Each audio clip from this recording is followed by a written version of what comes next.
Rotina do investidor. O que você, investidor, deve acompanhar, não pode perder para poder se dar bem no mundo das ações e dos investimentos. Vamos descobrir junto depois da vinheta.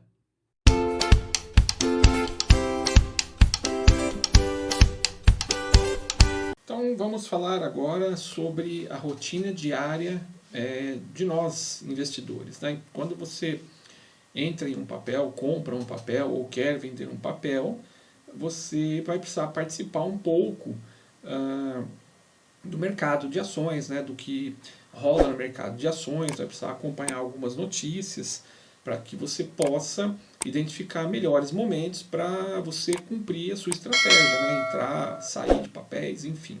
Então vamos lá, começando aqui pelo mercado interno, ou seja, o Brasil, né? Às 9 horas da manhã, nós temos a abertura do Ibovespa Futuro.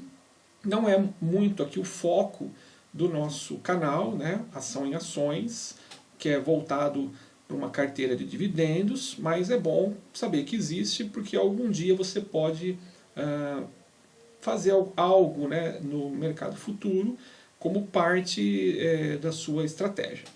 Então, no mercado futuro, Ibovespa Futuros, são negociados derivativos, contratos, né, futuro em dólar para hedge, proteção da moeda, né? No caso, você pode ter aí alguns contratos em dólar e o dólar varia, né? Enfim, dia após dia, e você pode então fazer algum contrato futuro, pode comprar uma opção, pode comprar uma call, uma put, enfim, com o objetivo de se proteger, né, dessa variação cambial.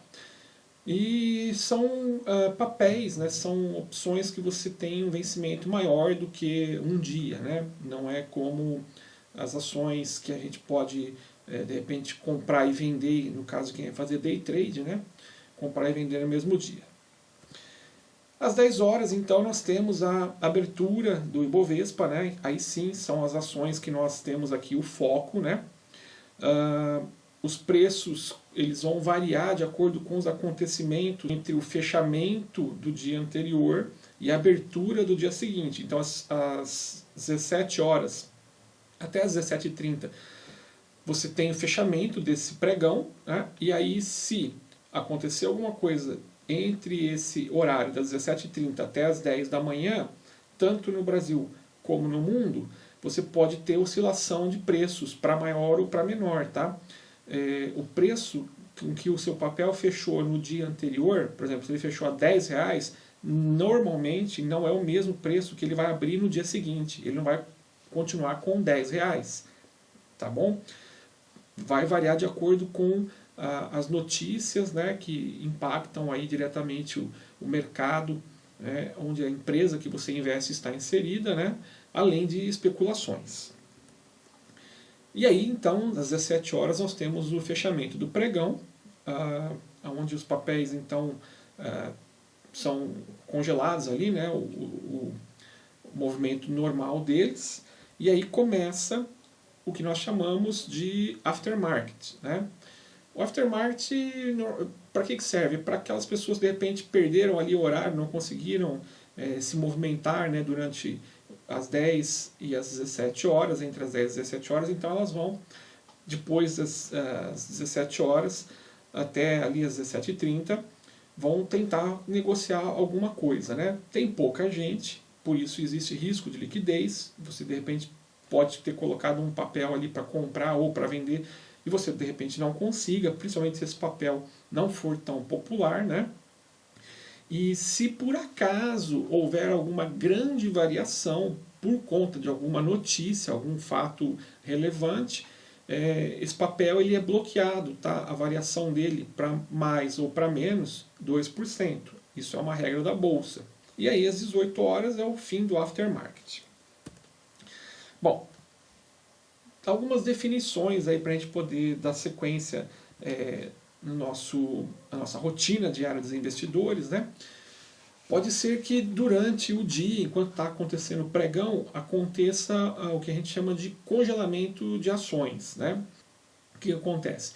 é quando um papel sofre uma variação brusca, mas sem um motivo aparente. De repente ele estava ali subindo, né, sei lá, 5%, aí de repente aconteceu alguma coisa e ele caiu bruscamente. Ou ele estava subindo 1% e de repente explodiu, foi para 10%, 12%, né? Algo assim repentino. Então a bolsa ela congela aquele papel, né? Isso pode durar alguns minutos, pode durar algumas horas e podem ser feitos mais de um congelamento de ação durante o dia, durante o pregão, de um único papel, tá, gente? Ele vai congelar aquele papel que tiver com alguma variação ali que não tem motivo aparente. O que pode ter acontecido? De repente, alguém, um grande investidor, uma grande posição naquele papel, de repente fez uma oferta, fez um movimento indesejado, o cara queria comprar, sei lá, ou vender, né, 100 ações, acabou digitando ali 100 mil ações, né, e isso aí pode realmente causar uma distorção momentânea e acaba desencadeando um efeito manada, né? Todo mundo entra ou sai do papel, então a bolsa, para evitar esse tipo de situação, ela pode congelar o papel até que as coisas entrem no eixo, normalmente a poeira baixe, né?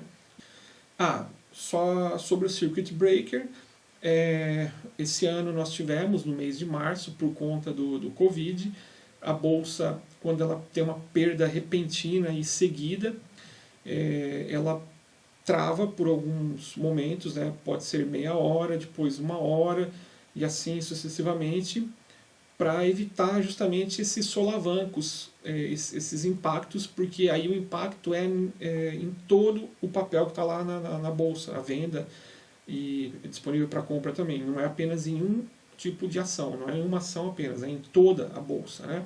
Esse ano nós tivemos, em um único mês, que eu me lembro, 3 ou 4 circuit breaker em um dia só, com esse objetivo, tá?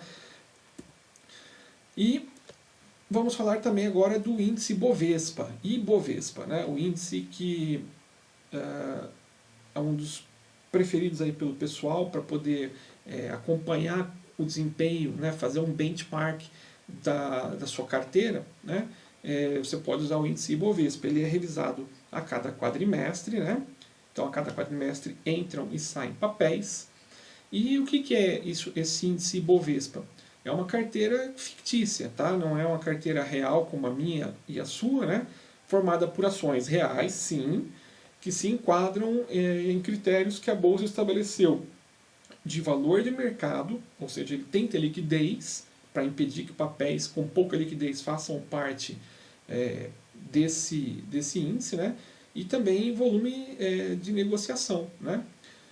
Então, de repente, você pode ter um papel muito, muito barato e que está sendo negociado absurdamente. Então, esse tipo de papel ele não vai entrar por conta de ser barato, ele vai contra o valor de mercado, mas ele tem a favor ali a questão do volume de negociação. Esse tipo de papel não entra no nosso índice Ibovespa, tá? O índice Ibovespa é ele que sofre as variações que a gente escuta falar, né? A bolsa subiu, a bolsa caiu. Na verdade, a variação não é a bolsa, a variação é nesse índice. Esse índice ele é composto por vários papéis ali dentro de diferentes segmentos, desde que atendam, né, essa questão de valor de mercado e volume de negociação. Então, conforme a gente vê as notícias que são dadas aí, os fatos relevantes, tanto positivos ou negativos, eles vão impactando esses papéis e aí vai fazendo com que esse índice reaja de acordo, né, com o esperado. Então, quando a gente fala, a bolsa hoje está com 100 mil pontos, né, o índice Ibovespa, 100 mil pontos.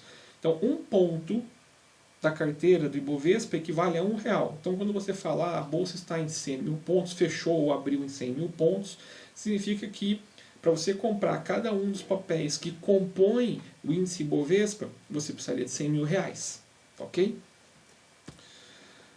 Vamos dar uma olhadinha aqui. Eu deixei esse link, vocês podem consultar também. Vocês, abrindo esse link, vão cair aqui, tá? No site da B3, né? para vocês poderem ver aqui o índice Ibovespa. Isso aqui é bem legal, porque ele traz para a gente a composição da carteira. Veja que a carteira do dia 1º de setembro de 2020, né, a data que eu estou gravando esse vídeo, está aqui. E aí, nós temos aqui os tickers, né, ou códigos dos papéis, o nome do papel, né? Então a BV3 aqui vai ser Ambev, né? Azul 4 é Azul, o tipo dele, se ordinário, preferencial, a quantidade teórica e a participação desse papel no índice Ibovespa, tá? Deixa eu ver se eu consigo elencar aqui por ordem de participação. Aqui está na menor participação, vamos ver se eu consigo colocar maior participação. Às vezes dá para fazer aqui. Então, hoje, esse papel B3SA3, que é da própria Bovespa, né? É a ação da B3, representa 6,6% do índice Ibovespa. E TUB4, que é banco, 6,1%. Petrobras, 5,4%. BBDC, que é outro banco Bradesco, 4,8%. Petrobras, de novo, 3,6%. A Magazine Luiza, 3,4%, né? Ambev, olha, 2,9%. BBAS3, que é Banco do Brasil, 2,5%. Então, você percebe que, nesse momento, papéis de bancos, eles representam, eles têm uma grande participação no índice Ibovespa, né? Olha aqui, ó, Itaúsa, ó, aqui vamos pegar nos 1, 2, 3, 4, 5, 6, 7, 8, 9, 10. Os 10 primeiros, ó, tem um banco, 2 bancos, 3 bancos, 4 bancos, e a B3 aqui. Nós temos mais da metade representada por bancos hoje, né? Empresas sólidas que tem uma grande participação aqui no índice Ibovespa. Então, quando a gente vê nos jornais, nos noticiários, notícias que impactam os papéis de bancos, se eles vão subir ou vão cair, pode observar que o índice Ibovespa vai acompanhar, mais ou menos na mesma proporção. Tá? A reação ela vai ser na mesma direção, e se não for, vai ser muito próximo disso. Tá? Nós temos outros tipos de papéis aqui, então eu recomendo que vocês deem uma olhada, é bem interessante para vocês entenderem, né, como é que funciona o índice aqui do nosso Ibovespa. E tem outras coisas bem legais aqui, como por exemplo estatísticas históricas do índice, né? Vamos ver aqui, olha. Tem aqui evolução diária, então Ibovespa em 2020 você tem como consultar outros anos, né? Tem de 98 aqui até 2020. Então, por exemplo, 1º de janeiro não teve bolsa, dia 2 teve, então estava em 118 mil pontos. Depois, dia 3 caiu para 117, aí tem os outros meses aqui, né? E aí nós chegamos aqui em junho, né? Vamos identificar aqui em março quando que explodiu aqui a crise do coronavírus. Ó, provavelmente foi aqui, ó. Ele abriu em março aqui, no dia 2 de março, em 106 mil pontos, e no dia 18 estava em 66 mil pontos. Quem diria, aliás, olha aqui, ó, 63 mil pontos no dia 23. Quem diria que em quase 3 semanas a bolsa despencaria de 106 para 63 mil pontos, é quase 50% de diferença. Você imagina, quem entrou aqui, comprou muita coisa, enfim, chegou na bolsa nessa data, quando deu o dia 23, queria se matar, dependendo do valor que colocou, né, entrou em pânico geral. Agora, pelo contrário, quem esperou para comprar aqui, hoje, na data que aqui não tem o valor de setembro, né? Mas eu sei que hoje ela está fechada aí em torno de 102 mil pontos. Quem aportou aqui e agora esperou até setembro, saiu de 63 para 102 mil pontos, está rindo à toa, né? Então, tem essa questão também, né? A bolsa, o mercado de ações, ele vive de ciclos. Eu vou falar sobre isso em um outro vídeo, Vocês podem procurar depois aqui no canal, eu vou deixar o link também para vocês verem, né? Mas é bem interessante olhar isso aqui para entender, né, como que a bolsa se comporta, né? Dá para identificar de repente algumas sazonalidades. E nós temos aqui também uma outra coisa bem interessante, recordes anuais da bolsa, né? Ele traz aqui, veja, registros desde 1971, né? Maior fechamento, vamos dar uma olhada aqui em 2020, olha, o maior fechamento 119, 119 mil pontos, foi no dia 23 de janeiro, né? A bolsa começou linda e maravilhosa, né, em janeiro, todo mundo acreditando muito na política econômica do Brasil, o Brasil realmente estava decolando, né, mas aí veio o Covid e atrasou um pouco os nossos planos, né? E aqui o menor fechamento, né, desde 71 até 2020, veja, 63 mil pontos, justamente na data que eu falei para vocês, né? Que a gente estava comentando. Bom, tem bastante material aqui, dá uma olhadinha que vocês vão gostar, tá bom? Vamos voltar aqui para o nosso material. E aqui eu trouxe um papel, né, o BBSE3, é um papel de banco, Banco do Brasil Seguros, né? Contra o índice Ibovespa. Você veja, o BBSE3 aqui, SE3 é o azulzinho mais escuro, né? O azul mais claro é o índice Ibovespa. Veja que eles andam muito próximos, né? É aquilo que eu comentei com vocês. Atualmente o índice hoje ser formado por papéis de banco, principalmente, ter um grande peso lá dentro, se o papel de banco sobe, o Ibovespa sobe, se o papel de banco cai, o Ibovespa cai, às vezes não nas mesmas proporções, mas no mesmo sentido, né? E hoje nós temos aqui o índice Ibovespa descolando um pouco aqui do nosso papel BBSE3, tá? Por que que a gente vai falar do mercado externo, né? Primeiro porque as notícias, os fatos que acontecem lá impactam a nossa terra, né? Isso, o nosso território. E também porque os estrangeiros eles dominam na Bovespa, né? Então vamos lá. Entre 22 e até 23 horas, nós temos as bolsas asiáticas. Sempre bom ficar de olho, tá? Eu acho que as bolsas americanas e europeias são mais importantes, mas é legal acompanhar aí a questão das bolsas asiáticas também, como que abre, como que fecha, né? Então, das 6 da manhã às 7 da manhã, tem o fechamento dessas bolsas.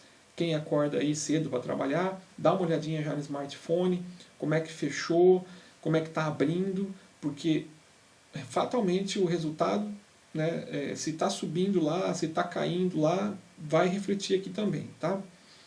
Principalmente os nossos amigos aqui dos Estados Unidos, né? 8h30 da manhã abre o mercado futuro dos Estados Unidos e realmente o que oscila lá fora acaba refletindo aqui, tá?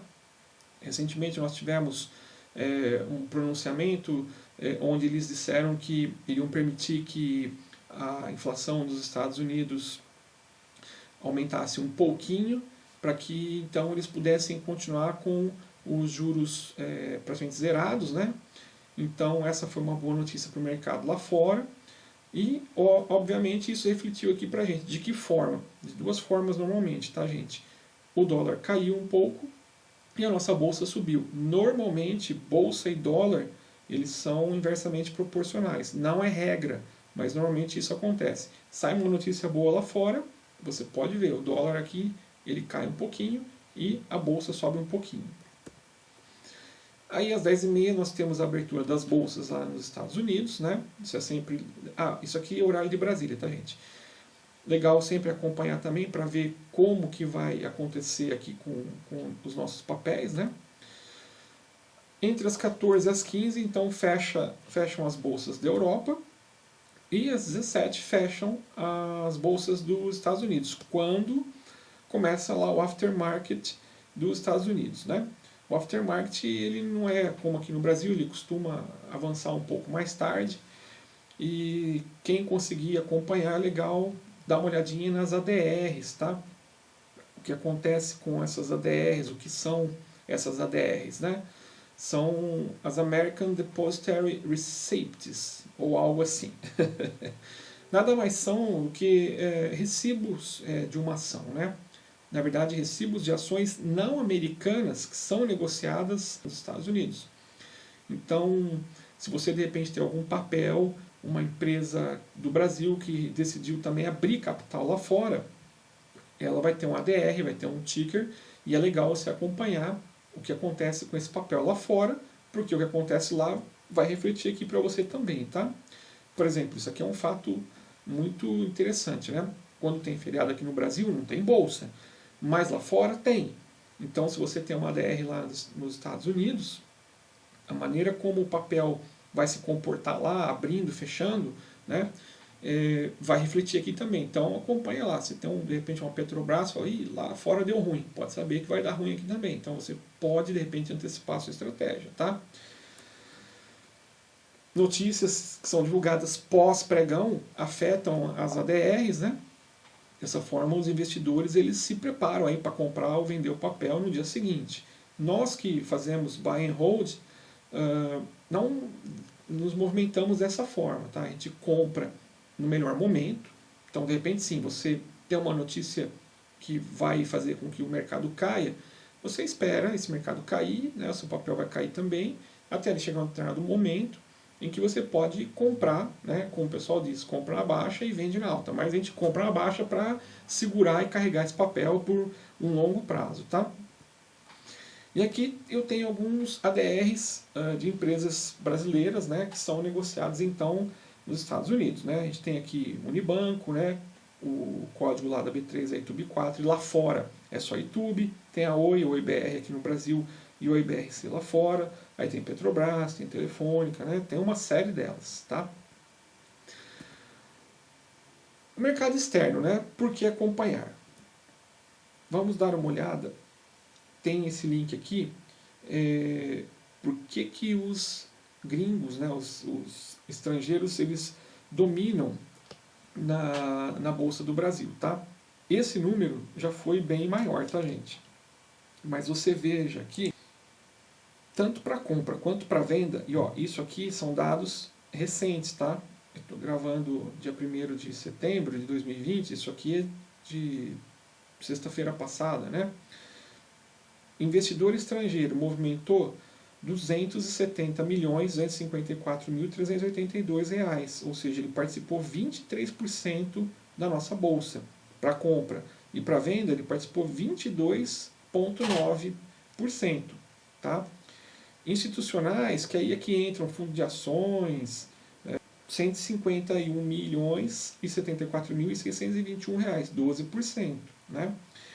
Investidores individuais somos nós, 134.578.733, aí vem bancos, né, instituições financeiras, empresas públicas e privadas, né, clubes de investimento e outros. Veja, quem manda no mercado brasileiro, na bolsa brasileira, são os estrangeiros. Então, se nós tivermos alguma notícia ruim, por exemplo, estamos aguardando notícias do nosso orçamento 2021, estamos aguardando notícias sobre a nossa questão fiscal. Se essas notícias forem ruins, o Brasil torna-se um país de risco, automaticamente esse capital aqui, ó, vai embora. Tá? Antes do nosso Covid, eu não tenho o dado correto aqui, mas isso aqui já chegou a ser quase 50%. Tá? O que fez o capital estrangeiro sair daqui? Né, de 50 cair para 23, justamente o risco que o Brasil oferece, tá? Pode ter um risco fiscal, as empresas podem não ser interessantes, podem não dar o retorno que os estrangeiros necessitam, então melhor deixar o dinheiro lá fora. Outro risco é a questão dos juros, né? Quando os nossos juros estavam muito altos, a remuneração era interessante, né? Era interessante aplicar dinheiro aqui dentro. Agora que os juros também estão baixos, melhor não arriscar, né? Quando você tem um risco alto, você em contrapartida vai exigir também um retorno mais alto. E o nosso risco ele pode ficar alto, mas nosso retorno é baixo, então isso se reflete aqui, tá? Então olho nessa questão aqui, tá bom? Muito bem, vamos aqui para o roteiro do investidor, né? Não necessariamente você precisa fazer isso todo dia, mas se der, é melhor você fazer. Das 7 às 9 da manhã, né, naquele horáriozinho ali que você está correndo para ir para o trabalho, dá uma checada, né, nos indicadores do dia, né, IPCA, IGPM, relatórios de desempenho do setor que você está investindo, né, da construção civil, da indústria, do setor bancário, enfim. Acompanha, porque é por aí que o mercado ele vai se pautando. Lembre-se que o mercado ele precifica não o passado, mas ele precifica o futuro da empresa, tá? Não significa que a empresa teve bons resultados no passado, que ela vai continuar tendo bons resultados no futuro. Claro que a gente analisa os dados contábeis, analisa uma série de indicadores, mas esses fatores aqui impactam e dificultam e às vezes facilitam, né, o alcance dos objetivos. Tá? Então é bom ficar de olho também. Fechamento das bolsas da Ásia, né, os motivos porque de repente caíram ou subiram os papéis, né, e também a abertura aí das bolsas da Europa e dos Estados Unidos. Leia as notícias do dia que podem impactar a bolsa, como eu disse, né, questão de política, aí, nossa questão do orçamento, a nossa questão fiscal, questões de economia. Né? Então, assim, o investidor ele não pode comprar o papel, virar as costas e ir embora. Né? Você acaba perdendo janelas interessantes aí, né? Você acaba perdendo algumas baixas onde você poderia estar entrando no papel, né? Aportando mais para você poder ganhar mais, para você ter melhores dividendos, por conta de repente não acompanhar o que está acontecendo, tá bom? Outra questão que eu acho importantíssima, que é dar atenção aos calendários dos papéis que você investe. Né? No site RI, por exemplo, você tem lá um determinado papel, por exemplo, VEG RI, Relação com o Investidor. Naquele site você tem a data de divulgação dos balanços do papel que você está investindo, fatos relevantes da empresa que você está investindo, né? Ela vai comprar uma outra empresa, ela vai se desfazer de um ativo, ela está comunicando o pagamento de dividendos, ela está comunicando o não pagamento de dividendos, né? Ela está comunicando a data de divulgação do balanço. Né?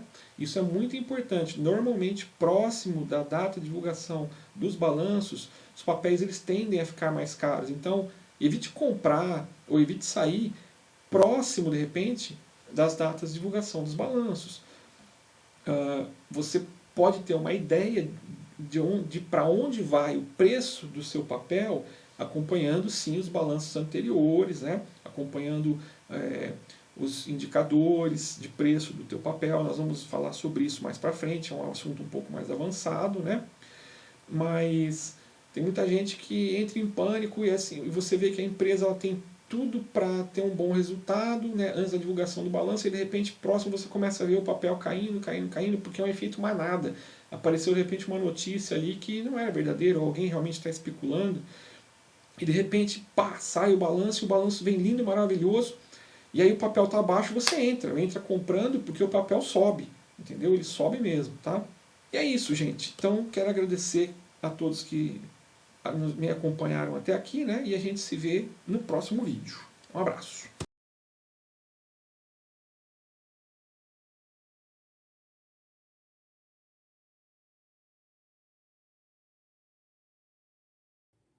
E aí, gostou do vídeo? Legal, né? Mais um pouquinho de conhecimento para você sobre o mercado, sobre a rotina do investidor, o que você tem que acompanhar, o que você tem que ficar ligado. E falando nisso, não esqueça de compartilhar, de assinar e de curtir o nosso canal. Vou te convidar também para assistir o nosso próximo vídeo. Nós vamos falar sobre ações, na verdade os tipos, né? Ações ordinárias, ações preferenciais. Então não perca e nos vemos já!